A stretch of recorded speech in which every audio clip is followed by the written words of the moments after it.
Bonjour à tous, j'espère que vous allez bien. On se retrouve du coup aujourd'hui pour le 6e podcast. Comme d'habitude, je vais essayer de répondre à un maximum de questions pour aider un maximum de gens. J'espère que je pourrai traiter toutes les questions que j'ai eues. C'est vrai que cette fois, j'en ai eu énormément. Donc voilà, je vais essayer de faire du mieux possible. Et puis de toute façon, si j'ai pas le temps de tout traiter, ce sera traité dans le prochain podcast. Sachant que j'ai encore des questions que l'on m'avait posées la semaine dernière. Avant de commencer, je vais aussi remercier les personnes qui m'ont soutenu sur Patreon et les personnes qui m'ont fait des retours aussi sur Instagram ou dans les commentaires sur mes différentes plateformes, donc SoundCloud, Apple Podcasts, YouTube et depuis très peu là Spotify. Donc voilà, j'essaye quand même de fournir quelque chose de qualité et quand j'ai des retours positifs, ça fait toujours plaisir, donc merci à vous. Bon, comme d'habitude, on va commencer par les questions et on finira comme la semaine dernière, par parler rapidement de ma semaine, comment celle-ci s'est passée. La première question, elle est plutôt intéressante, c'est l'effet du stress et du sommeil sur le poids et la perte de gras. En fait, il faut savoir que le stress et le sommeil sont hyper reliés à de toute façon la perte ou la prise de poids. Et surtout en perte de poids, c'est pour ça que c'est hyper important pour moi de bien dormir quand on souhaite perdre du poids. Pourquoi ? En gros, pour faire simple, un sommeil de qualité, c'est-à-dire coucher plus ou moins aux mêmes heures et lever plus ou moins aux mêmes heures avec suffisamment de temps de sommeil, va vraiment vous aider à perdre du poids ou du moins à ne pas en prendre. Je vous explique pourquoi. Déjà, en dormant suffisamment, vous allez bien récupérer nerveusement. Si vous récupérez bien nerveusement, vous allez pouvoir faire des entraînements à côté productifs, c'est-à-dire progresser à l'entraînement. Ensuite, si on ne dort pas suffisamment, on va avoir plus de cortisol qui va être sécrété. Cortisol, ça peut être c'est une hormone qui va vous faire prendre du gras ou perdre de la masse musculaire. On peut même dire de toute façon. Ça va dépendre des gens, probablement. Ensuite, le manque de sommeil induit aussi moins de sécrétion d'hormones dites anabolisantes, comme la testostérone par exemple. Donc on comprend que ça peut être problématique aussi pour prendre de la masse musculaire. Et enfin, le plus important pour moi, pour ce qui est lié en fait à la perte ou la prise de poids, c'est le faussement des hormones, entre guillemets. Pour vous expliquer ça, dites-vous bien que en dormant, vous allez relâcher de la leptine, qui est l'hormone de la satiété, et de la gréline, qui est l'hormone de la faim. En gros, si vous ne dormez pas suffisamment, vous allez sécréter beaucoup plus de gréline et très peu de leptine, donc qui est l'hormone de la satiété. Ce qui fait que ça va fausser votre signal de faim. Il est important de noter aussi que le signal de faim, c'est ce qui régule votre poids. C'est-à-dire que si vous avez faim, c'est que vous avez besoin de nutriments. Et si, de manière générale, vous écoutez votre faim, normalement, vous ne prendrez pas de poids. Vous en perdrez ou vous stagnerez. Ça va dépendre des situations. Donc, par rapport à ça, si on voit que notre signal de faim, il est faussé et qu'on va manger parce qu'on sent qu'on a faim, mais comme c'est un mauvais signal, on va avoir tendance à surmanger. Des calories que normalement on ne devrait pas avoir besoin, donc des nutriments dont on n'aurait pas besoin, on va les consommer parce qu'on a faim. Et c'est pas le vrai, entre guillemets, signal de faim. Donc c'est pour ça que, ça peut être problématique. Et dans tous les cas, si on traque ces nutriments, vous allez me dire, oui, mais dans tous les cas, je traque mes nutriments, je peux manger et même si je dors pas bien, je dépasserai pas mes objectifs. Oui, mais ça peut aussi vous inciter à davantage craquer. Et puis il y a tous les autres effets que je vous ai cités juste avant. Donc le sommeil, c'est beaucoup trop négligé et pour moi c'est le plus important, vraiment. Si vous ne dormez pas et que vous avez beau avoir la meilleure diète, vous stagnerez un moment. Ça c'est sûr. Si vous ne dormez pas et que vous avez beau avoir le meilleur entraînement, vous stagnerez un moment. C'est sûr aussi. Donc sommeil ne va pas sans l'entraînement et ne va pas sans l'alimentation. Les trois vont ensemble et pour moi le sommeil c'est le plus important. Si vous dormez pas bien mais que vous mangez bien à côté, vous allez voir que vous n'allez pas progresser. Si vous dormez très bien et que vous mangez peut-être moins bien à côté, je pense que vous progresserez davantage que l'inverse. Donc prenez bien ça en compte et si vous souhaitez perdre du poids, fixez d'abord votre sommeil. Et de toute façon, même si vous souhaitez prendre de la masse musculaire, vous allez voir que le sommeil a un énorme impact sur vos performances, mais c'est totalement sûr. Et même pas que le lendemain, 2 ou 3 jours après. Pour vous donner un exemple, j'ai très peu dormi samedi, donc j'ai dormi 3 heures. Mon entraînement là de lundi, au final, il est bien passé, mais j'ai quand même subi. J'ai vu que, au bout de 2 à 3 exercices, j'étais complètement cramé nerveusement probablement parce que le samedi, j'avais très peu dormi. Donc, il faut trouver des explications et c'est aussi ça. Enfin, pour moi, je trouve ça hyper intéressant d'apprendre à se connaître parce qu'on sait d'où ça vient, on essaye d'examiner d'où ça vient et puis on essaie du coup de ne pas reproduire les mêmes erreurs. J'ai pas mal aussi du coup cette fois-ci de questions qui sont assez petites et qui vont être rapides à répondre. On m'a demandé trop d'entraînement est-il égal à catabolisme? Et je vais te dire oui et non. Si tu ne progresses pas à l'entraînement et que tu régresses, oui, c'est égal à catabolisme. Cependant, si tu t'entraînes 6 fois, 7 fois dans la semaine, mais que tu arrives à progresser, il n'y a aucun souci. La plupart du temps, par contre, ceux qui s'entraînent trop en font trop. Enfin, ceux qui s'entraînent beaucoup en font trop. Donc c'est pour ça que ça ne va pas le faire. En fait, il faut adapter à votre fréquence. Imagine, tu t'entraînes, enfin vous vous entraînez 7 fois dans la semaine. Si votre entraînement est bien organisé, c'est-à-dire que vous faites peut-être que 2-3 exercices, voire 4 dans votre séance, qu'à côté vous dormez bien, que vous mangez bien, que vous vous hydratez bien, que vous avez la récupération adéquate, alors pas de souci. Cependant, la plupart des gens ne l'ont pas.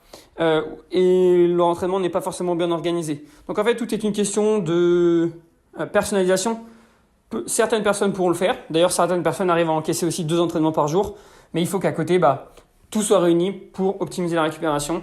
Avec un sommeil notamment, par exemple, si vous vous entraînez 2 fois par jour, un très bon sommeil, éventuellement dormir entre vos séances aussi, un surplus calorique principalement, et pas mal d'autres facteurs aussi, dont un entraînement adapté à votre récupération. Ça, c'est ici très important.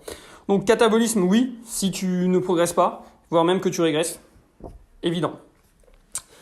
On m'a demandé aussi comment se sortir de l'hyperphagie. Alors, je ne vais pas y répondre de manière détaillée cette fois-ci parce que j'en ai déjà parlé. Mais pour faire simple, pour sortir de l'hyperphagie, c'est remonter ses calories et se faire suivre. Déjà, commencer à régler ces crises d'hyperphagie avant de chercher à perdre du poids, par exemple, parce que c'est souvent ce qu'on voit. Remonter ses calories progressivement, éventuellement perdre du gras en remontant ses calories. Se concentrer sur la progression à l'entraînement, ce qui est important. Et une fois que tout ça est réglé, que vous êtes fixé, et éventuellement que vous êtes suivi par quelqu'un, là vous pouvez partir sur une perte de gras sans vos crises. Mais faites-vous suivre et remontez obligatoirement vos calories. Les crises d'hyperphagie doivent être traitées avant tout objectif. C'est comme si vous étiez malade et entre guillemets vous essayez de faire quelque chose dont vous ne pouvez pas faire en fait. C'est aussi simple que ça. Donc voilà, même chose. Et en réalité, c'est plus ou moins une maladie, de toute façon. J'ai une autre question qui va être aussi rapide à répondre. Le lien entre les hormones et la perte de gras. Je vois beaucoup aussi de personnes qui parlent qui disent que oui, si je perds pas de gras, c'est à cause de mes hormones, etc. Non, si tu perds pas de gras, c'est probablement parce que tu es en excès calorique. Dans 90% des cas, c'est ça. Personnellement, avec mon expérience, depuis que je coach des personnes, j'ai dû avoir une personne qui devait avoir des problèmes d'insuline. Donc là, c'était problématique. Enfin, c'était un petit peu différent d'un excès calorique. Et j'ai aussi deux personnes qui ont eu des problèmes de thyroïde. Et là aussi, c'est totalement différent. La thyroïde, sachant qu'elle a un énorme impact sur le métabolisme, si la personne a des problèmes avec sa thyroïde, c'est compliqué. Sachant que, justement, cette même personne, en fait, des fois sa thyroïde était normale, des fois elle était en hypothyroïdie, ce qui fait qu'on pouvait même pas prendre de traitement parce que si elle prenait un traitement quand elle était normale, ça montait trop sa thyroïde. Du coup, c'était pas possible de prendre de traitement. Et d'ailleurs, je suis encore cette personne. Donc, on avance beaucoup plus lentement qu'avec quelqu'un qui n'aurait pas ces soucis. Mais voilà, il faut savoir que oui, ça a un impact, mais de toute façon, on est obligé de faire avec. Donc, dans tous les cas, il n'y a pas le choix. Ensuite, on m'a demandé comment obliger son corps à utiliser les réserves de graisse. Être en déficit calorique. Aussi simple que ça. Dire à ton corps que tu dépenses plus que ce dont il a besoin. Donc en réalité, tu vas perdre. Aussi simple que ça, mais on peut pas l'obliger. On peut pas lui dire je veux perdre que de la graisse ou fais-moi perdre mes réserves de graisse. Non, il faut juste être en déficit et être patient. On m'a aussi demandé du coup est-ce qu'il est possible d'estimer le nombre de calories qu'on brûle sur une séance selon les exercices qu'on fait, sans avoir de montre ou de compteur? Non, c'est pas possible d'estimer le nombre de calories qu'on va brûler. C'est assez simple en réalité. Moi, je me base sur 2 choses. Si vous faites de la musculation, déjà le but de la musculation, c'est probablement pas de brûler des calories. En musculation, on brûle très peu de calories, à moins d'enchaîner les exercices, etc. Mais la priorité de la musculation, c'est de construire de la masse musculaire. Si vous voulez perdre du gras, après, il va falloir avoir une alimentation adaptée. Mais l'objectif principal, c'est pas de perdre du gras en muscu. C'est plus de construire du muscle, on va dire. Donc, par rapport à ça, on comprend que se baser sur ce que mettent les indicateurs, ça ne compte pas forcément. Cependant, ce que je dis à chaque fois, c'est on utilise les mêmes repères. C'est-à-dire que si vous utilisez une montre ou un compteur, etc., et basez-vous toujours sur ce que dit votre montre. Comme ça, vous allez pouvoir voir si sur certaines séances, vous brûlez plus de calories que sur d'autres séances. Aussi simple que ça. Même chose pour le cardio. Personnellement, moi, j'utilise les calories que met l'indicateur sur du cardio. Alors, je sais que c'est pas vrai. Et je sais personnellement que c'est pas vrai. Mais je me base sur ça pour chercher toujours à progresser. Par exemple, si je fais 600 calories et que je veux augmenter, je sais que les prochaines fois, j'essaierai de faire 800 calories. C'est le même repère. Donc, inévitablement, on peut progresser par rapport à ça. En réalité, c'est pas vrai. Mais comme on utilise le même repère, c'est quelque chose qui est fixe dans le temps. Et c'est d'ailleurs un peu la même chose, par exemple, avec des poids. Notamment, des fois, si vous allez de salle en salle, on dirait que les poids, c'est pas vraiment la même chose. Et ça m'étonne pas forcément. Je pense qu'il y a des poids qui sont pas forcément égaux. Et il y a des petites différences suivant la qualité des poids. Donc, c'est pareil. Quand vous gardez le même repère de votre salle, c'est pas un souci. Par contre, si vous allez de salle en salle différentes, ça va être problématique. C'est plus ou moins la même idée. Alors, une question qui est aussi intéressante. Comment perdre du poids après une boulimie non vomitive? Donc, déjà, la première chose à se poser, c'est est-ce qu'elle est soignée, cette boulimie? Est-ce qu'elle est réglée? Est-ce que c'était avant et maintenant c'est fini ou pas? Si ça ne l'est pas, il faut régler ce problème avant de chercher à perdre du poids. Aussi simple que ça. Ensuite, ce que je conseille, si tu en as eu dans le passé, c'est tout simplement d'avoir un léger déficit calorique. Pourquoi un léger? Parce qu'un déficit calorique trop important risque de te faire refaire justement des crises de boulimie. Donc voilà, léger déficit calorique et en utilisant une diète flexible principalement, en essayant de s'accorder des petits plaisirs au cours de ta semaine pour ne pas être trop frustré et craquer.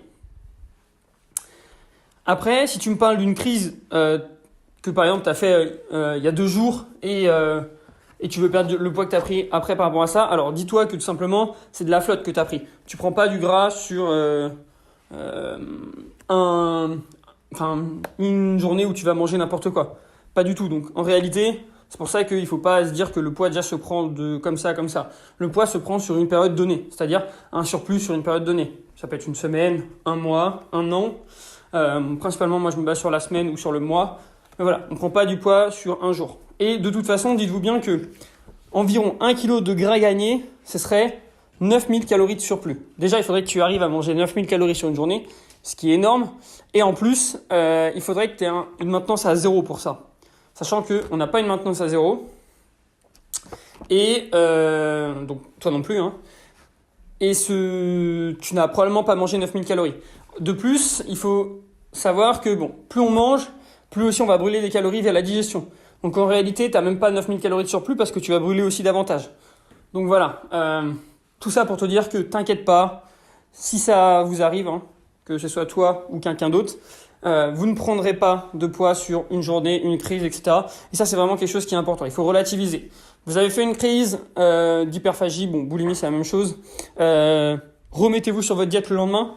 Ne culpabilisez pas. Et surtout, essayez de comprendre pourquoi vous avez cette crise. Souvent, comme je vous l'ai dit précédemment, c'est un problème de frustration. Donc les personnes sont trop frustrées et il faut inévitablement monter les calories. Comme je vous l'ai dit, on privilégie le fait de régler ces problèmes avant d'atteindre notre objectif, par exemple la perte de poids. Et ensuite, je sais plus ce que je voulais dire. Donc c'était une période de trop de restrictions. Bon, tant pis, je ne sais plus, je me suis perdu dans mes explications. Mais dans tous les cas, voilà, si vous avez ces soucis-là, il faut régler ça en amont. Et avant de penser à quoi que ce soit, perdre du poids ou pas, il faut inévitablement régler ces soucis. Donc voilà, ça c'était pour les crises d'hyperphagie ou boulimie. De toute façon, ce sont des questions qui reviennent assez régulièrement. Il n'y a pas forcément de secret, comme je vous l'ai déjà dit. Il faut se faire aider dans la plupart des cas. et se faire éduquer aussi sur la nutrition, qu'il n'y a pas de bons ou de mauvais aliments, sur probablement que des mauvaises quantités, etc., etc. Ensuite, une autre question d'une de mes élèves, donc Margot. Comment faire une mini-cut? Alors, je vais te décevoir, Margot, mais les mini-cuts, c'est plus fait pour les hommes que pour les femmes. Les femmes réagissent beaucoup moins bien aux mini-cuts, malheureusement. Déjà, je l'ai déjà dit, mais les femmes, c'est beaucoup plus difficile à coacher. D'ailleurs, j'en parlais avec une de mes élèves. Les femmes, c'est très très difficile à coacher, et beaucoup plus qu'un homme, parce qu'un homme n'a pas tous ces changements hormonaux, contrairement à une femme, et un homme relative beaucoup plus par rapport à son poids. C'est-à-dire que, en gros, donc j'ai des élèves actuellement, je vais prendre l'exemple d'une élève. La semaine d'avant, elle était à 57 kg, 57,5 plus ou moins. Puis, pendant une semaine, elle a eu un poids à 58, même 58,5, truc comme ça. Et le lundi d'après, donc la semaine encore suivante, elle a même eu un poids à 58,8. Donc elle a paniqué, elle a fait ouais, qu'est-ce qui se passe, etc. Sachant qu'on n'avait pas changé du tout le total calorique. Et du coup, je l'ai rassurée, on a maintenu ça, c'était probablement parce qu'elle était dans sa période prémenstruelle, ça va dépendre des femmes ça. Et au final, paf, elle a atteint le poids le plus bas qu'elle ait jamais eu en fin de semaine, 57, puis là ce matin, elle était à 56,6. Donc tout ça pour vous dire que bon, les femmes c'est beaucoup plus difficile à coacher parce que d'une, il y a des changements hormonaux, et de deux, elles vont beaucoup plus rapidement paniquer qu'un homme par rapport à ça. C'est-à-dire qu'elles vont voir que le poids augmente, elles vont avoir peur, et si elles sont toutes seules, elles peuvent faire de mauvais choix. Donc ça, c'était aussi une petite aparté que je voulais dire. Pour les femmes, sachez que vous êtes plus difficile à coacher qu'un homme. Et pour les coachs, parce qu'il y en a d'autres aussi qui m'écoutent, coacher une femme, c'est beaucoup plus compliqué. Mais il faut le savoir. Et du coup, pour en revenir à la mini-cut, plus les hommes que les femmes, ça c'est sûr. Et en gros, pour faire simple, c'est un déficit très agressif, très rapide, avec éventuellement un ajout de cardio, etc., sur un court laps de temps. Je dirais 2 semaines à 6, ça va dépendre d'où est la personne. Voilà. On y va vite, le but c'est rentrer le plus vite possible dans un fort déficit calorique et sortir le plus vite de ce déficit. Pourquoi? Pour repartir du coup sur la prise de masse musculaire et ne pas perdre de temps. Si ça va vite, probablement qu'on ne perdra pas trop de performance. Donc c'est pour ça que ça fonctionne comme ça. J'ai une autre question qui est hyper intéressante, c'est qu'est-ce que je pense de la musculation quand on s'y met sur le tard?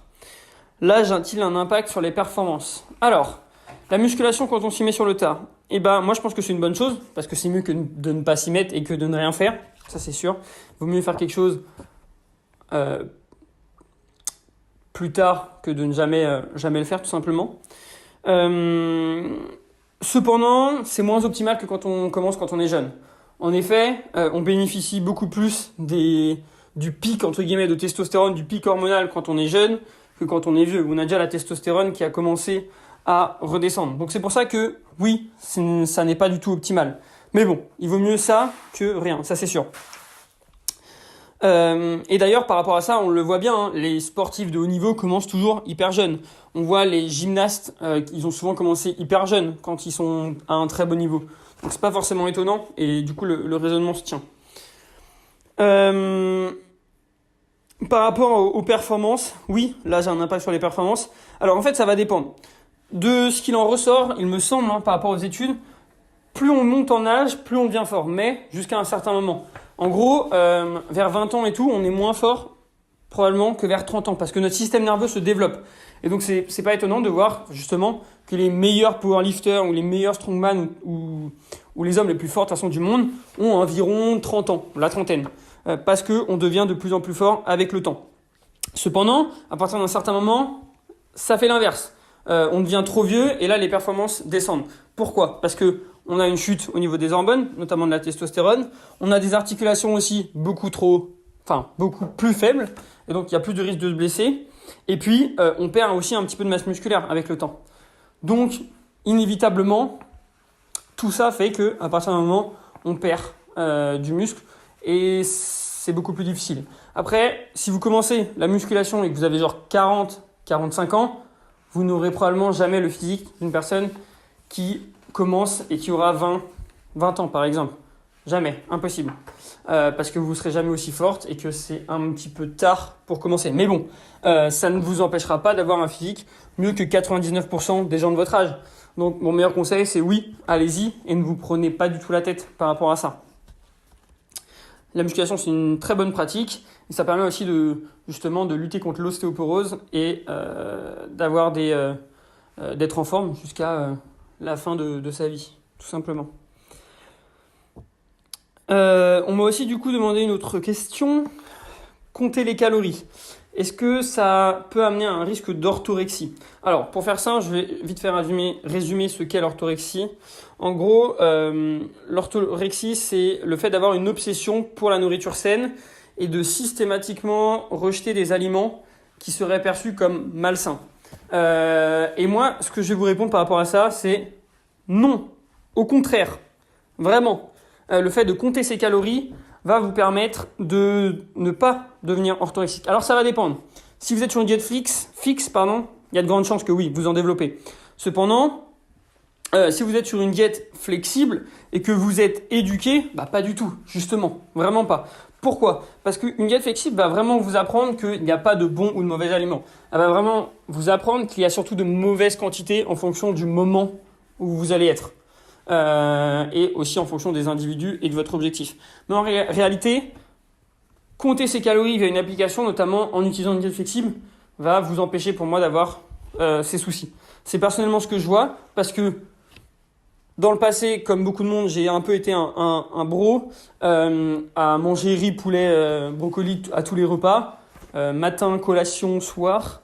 Et ça, pour moi, c'est de l'orthorexie. C'est-à-dire qu'à chaque fois, si je disais que je mangeais un M&M's, même un carré de chocolat, là, c'est un aliment malsain, je vais grossir. Pas du tout. Et le fait d'apprendre à calculer mes macros, du fait à m'éduquer sur la nutrition, à comprendre que c'est pas parce qu'on mange un carré de chocolat que c'est très grave. Et au final, ça m'a permis d'avoir une meilleure relation avec la nourriture. Et aujourd'hui, je sais que le fait de compter mes calories, déjà, me rassure. Parce que je sais que je reste dans mon objectif et donc même en mangeant des aliments pas sains, je ne grossirai pas. Mais aussi ça me permet de comprendre, ça m'a permis de comprendre qu'il n'y a pas de bons ou de mauvais aliments et qu'on peut manger de tout. La clé c'est juste d'être raisonnable et de faire attention aux quantités. Une autre question, on m'a demandé depuis quel âge j'ai commencé la musculation. C'est assez compliqué de le dire, je ne sais même pas personnellement. Je sais que j'ai commencé à m'inscrire en salle dès 16 ans, mais au début je faisais que du cardio. Je courais 3 fois 10 km plus ou moins par semaine. Puis après, j'ai dû faire une séance de muscu par semaine. Sérieusement, je dirais que ça doit faire 5 ans, peut-être 4-5 ans. Ouais, voilà. Je suis encore un petit jeune dans la musculation. J'ai encore le temps et quand je serai à 10 ans, je serai content. Déjà, 10 ans d'inscription en salle, ce sera à 26 ans, donc dans 3-4 ans. Et là, je serai content par rapport à ça. Pour l'instant, j'y suis pas encore. J'ai fait la moitié, on va dire. Faut-il réguler ses calories en prise de masse? Oui, bien sûr. Comme en période de déficit, c'est moins grave de ne pas les réguler, mais je vous conseille de le faire quand même. Pourquoi? Parce que le but, c'est pas forcément de perdre du gras. Si vous régulez pas vos calories, vous allez tout simplement prendre du gras inutilement. Et à partir du moment où vous avez suffisamment de calories pour progresser, il est inutile d'aller manger encore plus. Donc, par rapport à ça, ce que je vous conseille de faire, effectivement, c'est si vous mangez plus que vos besoins, vous allez devoir réguler. Après, comme vous êtes en période de prise de masse musculaire, vous mangez aussi plus qu'en période de maintenance, donc vous avez probablement beaucoup de calories à utiliser, ce qui fait que si vous vous organisez bien sur le reste de votre journée et que par exemple votre objectif c'est 3000 calories, vous pouvez facilement vous rentrer ce que vous voulez dans les 3000 calories. Vous pouvez facilement rentrer un McDo dans vos 3000 calories. Et dans ce cas-là, si vous voulez rentrer dedans, il n'y a pas forcément besoin de compenser. Après, c'est probablement pas le meilleur choix, mais il vaut mieux ça et rester dans son objectif calorique plutôt que de le dégommer et de le dépasser. En plus, vous allez vite voir que en mangeant de la merde, vous n'allez pas forcément bien vous sentir. Vous allez vous sentir fatigué, etc. Et vos performances ne seront pas forcément meilleures après à l'entraînement. Les courbatures, c'est une bonne ou une mauvaise chose? Alors j'ai fait un post sur ça il n'y a pas longtemps sur mon Instagram pour savoir si c'était une bonne ou une mauvaise chose. Et la réalité, c'est que pour moi, c'est une mauvaise chose plus ou moins. Pourquoi? Parce qu'en gros, les courbatures vont impacter vos performances. Si vous avez des courbatures, vous allez être moins performant probablement sur vos séances. Donc, vous serez moins fort et donc, vous progresserez moins. Et donc, vous aurez éventuellement moins de résultats. Après, il faut savoir que les courbatures, souvent, on en a seulement pendant les 2 à 3 premières semaines d'un nouveau programme.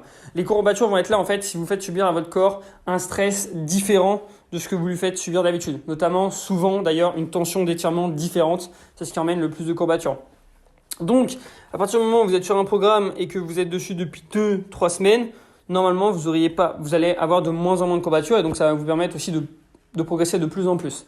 La chose qui est intéressante avec la courbature, c'est qu'elle va vraiment vous permettre de voir si vous ciblez bien votre muscle. Par exemple, vous faites un entraînement de pectoraux, vous vous entraînez, etc., etc. Et le lendemain, oula, vous avez 0 courbature sur les pectoraux, mais tout sur les épaules et sur les bras. Bon, qu'est-ce que ça montre ? Ça montre que vous ne savez pas vous placer sur vos exercices de pectoraux et vous ne savez pas recruter vos pectoraux. Donc ça, c'est un bon indicateur pour moi au niveau des courbatures. Ça va vous permettre de voir si, oui ou non, vous arrivez bien à cibler vos muscles, donc notamment souvent les pectoraux et le dos qui sont plus compliqués. Et si c'est le cas, si vous n'en avez pas, il faut revoir votre entraînement, revoir votre placement aussi. Et voilà. Donc les courbatures, on va dire que ça n'est pas positif, mais ça peut l'être dans certaines situations comme ce que je viens de vous dire. Est-ce que le repas pré-training est-il obligatoire ? Non, il n'y a rien d'obligatoire, mais c'est conseillé. Après, ça dépend quand pré-training. Ça peut être pré-training 1h30 avant, ça peut être pré-training une demi-heure avant, ça va dépendre. Pour moi, et de ce que j'ai vu et ce qui marchait le plus sur moi, c'est un pré-training 1h30 à 2h avant mon entraînement. Avec un gros repas, mon plus gros repas de la journée, et suffisamment de temps pour le digérer. Pour vous dire ce que je prends, pour moi, c'est probablement le meilleur pré-training qui peut exister. Alors bon, c'est mon avis personnel, hein, mais chacun va être différent. Alors moi, je me fais un porridge avec du cacao et des fruits rouges surgelés. Je vous explique pourquoi. En gros, je mets de l'avoine, donc ça va m'apporter des glucides à un index glycémique plutôt modéré. Sachant que je m'entraîne longtemps avant, c'est plutôt intéressant. Des fruits rouges, pareil, pas mal de fibres, et du coup ça réduit un petit peu le temps de digestion. Ensuite, du cacao. Du cacao sans sucre, donc c'est quasiment que des lipides et un petit peu de protéines. Du coup, là aussi, ça réduit le temps de digestion puisqu'il y a des lipides. Donc 5-10 grammes de lipides maximum dans mon pré-entraînement, hein, personnellement. Par rapport à ça, je rajoute aussi de la whey. Pourquoi ? Pour avoir une source de protéines, tout simplement. Sachant qu'après, à côté, j'ai des lipides et tout, la glycémie ne monte pas trop. Je rajoute aussi du coup de l'eau dans mon porridge, donc ça me permet d'être hydraté. Je rajoute du sel. Et voilà. Pourquoi du sel ? Parce que ça me permet d'avoir plus de congestion après pendant mes entraînements. Et comme on transpire quand on est à la salle, on perd des électrolytes. Donc, il faut compenser. Donc, quand on est sportif, le sel, c'est pas forcément une mauvaise chose. Si vous êtes sédentaire, etc., oui. Après, personnellement, je consomme très peu d'aliments en conserve ou trucs comme ça, ou des aliments industriels. Donc, je consomme pas beaucoup de sel. Et le seul sel que j'ai, c'est celui que je rajoute dans mon alimentation, tout simplement. Donc, en gros, pour faire simple, j'ai des glucides à un index glycémique modéré, fruits, un peu de lipides, de l'eau pour m'hydrater et du sel. Et après ça, 1 heure avant mon entraînement, plus ou moins, je prends un café. Ça, je trouve que c'est le meilleur timing pour moi pour bénéficier des bénéfices du café. Et des fois de la caféine en pré, juste avant ma séance, en gélule. Et de la maltodextrine pendant mon entraînement, c'est-à-dire des sucres. Mais après, voilà, si vous vous entraînez alors que vous avez le ventre vide, parce que vous avez mangé qu'à midi, voilà, si c'est ce que vous préférez, d'accord, mais je pense que pour une question de performance, c'est probablement pas la meilleure des choses. Voilà, après, est-ce que c'est vraiment important ? C'est comme je le dis à chaque fois, il vaut mieux faire quelque chose qui vous convient, même si c'est pas optimal, plutôt que quelque chose qui est optimal, mais qui ne vous convient pas. C'est toujours la même histoire. Penses-tu que le sport peut aider les gens qui sont stressés, qui sont angoissés ? Bien sûr, évidemment. Moi-même, je suis quelqu'un de très stressé, et les personnes qui me suivent le savent, que je connais plutôt le savent. Je suis quelqu'un de très stressé, je pense toujours à faire des trucs, justement. Dès que j'ai une idée, je dois la noter, je note tout ce que je dois faire, etc. Donc je suis quelqu'un d'assez stressé, mais après je pense que c'est aussi parce que je suis quelqu'un de très rigoureux, très organisé et que tout simplement je veux faire les choses du mieux possible, être le meilleur. Donc par rapport à ça, c'est vrai que le sport pour moi m'aide, je pense, à évacuer. Et c'est pour ça que d'ailleurs, ce que je conseille fortement aux personnes qui sont stressées, etc., c'est de faire du sport, oui, mais de vraiment vous couper pendant cette période. ok. Et d'ailleurs, ce qui peut être intéressant, c'est de vous faire ce sport entre la fin de votre travail et chez vous. Pourquoi ? Parce que cette phase où vous n'allez pas être chez vous, ça va vous couper de votre travail, ça va vous faire déstresser. Comme ça, vous allez vraiment séparer le stress qui est au travail de chez vous. Et souvent, ce que je vois, c'est que c'est plutôt intéressant. Alors, je sais que c'est pas possible pour tout le monde, mais c'est probablement la meilleure des choses selon moi. Parce que si vous êtes stressé au travail et que vous rentrez chez vous, ça va pas être hyper bien. Vous n'allez pas être dans votre petit cocon. Alors que après la salle, avec les endorphines et tout, normalement, le stress devrait aller mieux. Et comme je reviens sur ce que je vous disais pour le stress, essayez vraiment de vous couper quand vous êtes à la salle, c'est-à-dire mettez votre téléphone en mode avion ou ne prenez même pas votre téléphone et éventuellement mettez de la musique si ça vous aide à être concentré. Pensez à rien d'autre, à votre entraînement, à faire ce que vous avez à faire, progresser, etc. Et voilà, je pense que c'est la meilleure des choses à faire si vous êtes stressé de base. Personnellement, je me mets en mode avion sur mes 4-5 premiers exercices. Donc, ouais, les 3-4 on va dire, là où je dois être le plus concentré. Et après, sur la fin, ça m'arrive d'aller sur mon téléphone parce que, entre guillemets, j'ai fait le taf, j'ai fait les performances que je voulais faire. Et voilà. Bon, j'ai répondu à toutes les questions en fait. Bon, il m'en reste une que je finirai la semaine prochaine. Par rapport à ma semaine à moi, donc je vais pas avoir grand chose à dire. Une semaine qui s'est passée très bien. J'ai repris l'intuitive eating, bon ça fait déjà 2 semaines, c'est-à-dire que je ne compte plus mes macros actuellement. Comme je cherche pas forcément à perdre du gras, je suis dans une phase on va dire de stabilisation. Voilà, je sais qu'en faisant ça, mon poids se stabilise, voire même des fois j'en perds un petit peu. Ça me permet de pas forcément me prendre la tête et normalement je devrais déménager dans quelques mois, peut-être 2-3 mois. Et l'idéal ce serait que voilà, quand je redéménagerai, je me remettrai dans cette routine. J'aurai aussi un peu plus de temps, je pense. Donc ça va me permettre de reprendre, éventuellement de chercher à perdre du gras via le cardio, etc. Pour l'instant, c'est un peu compliqué. Mais voilà, je sais que quand je vais redéménager, je vais reprendre tout ça. Pour l'instant, voilà, je mange à ma faim, intuitive eating. Ça me permet de progresser à l'entraînement et c'est tout ce que je cherche. Donc au final, c'est cool. Et puis comme je vous l'ai dit, l'entraînement là, ça se passe hyper bien. Je progresse sur toutes mes séances, surtout les séances de poussée d'ailleurs, alors que mon poids reste stable, donc du coup c'est plutôt une bonne nouvelle. Les séances de tirage, bon, c'est beaucoup plus difficile à progresser, mais ça monte aussi.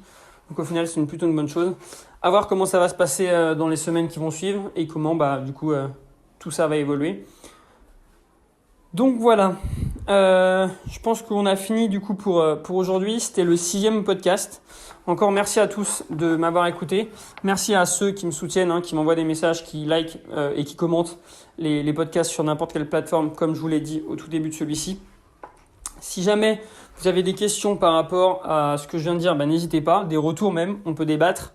Je pense que il y a plein de choses où les avis vont diverger, mais c'est normal, c'est aussi ça. Il n'y a pas vraiment de vérité, de science infuse et qu'il y a toujours des « oui mais »,« ça dépend »,« moi je pense ça »,« toi tu penses ça », ok. Mais voilà, je suis ouvert au débat et c'est toujours cool de débattre avec d'autres personnes. Si vous avez aimé ce podcast, n'hésitez pas aussi à éventuellement faire comme les autres, commenter, etc. C'est vraiment ça qui m'encourage à continuer et qui me permet d'avoir plus de visibilité. N'oubliez pas aussi que j'ai un Patreon pour ceux qui le souhaitent, c'est-à-dire une plateforme plus ou moins de dons. Merci à ceux qui l'ont déjà fait et merci à ceux qui le feront. Voilà, je vous souhaite à tous et à toutes une très bonne journée et puis du coup je vous dis à la semaine prochaine. Salut!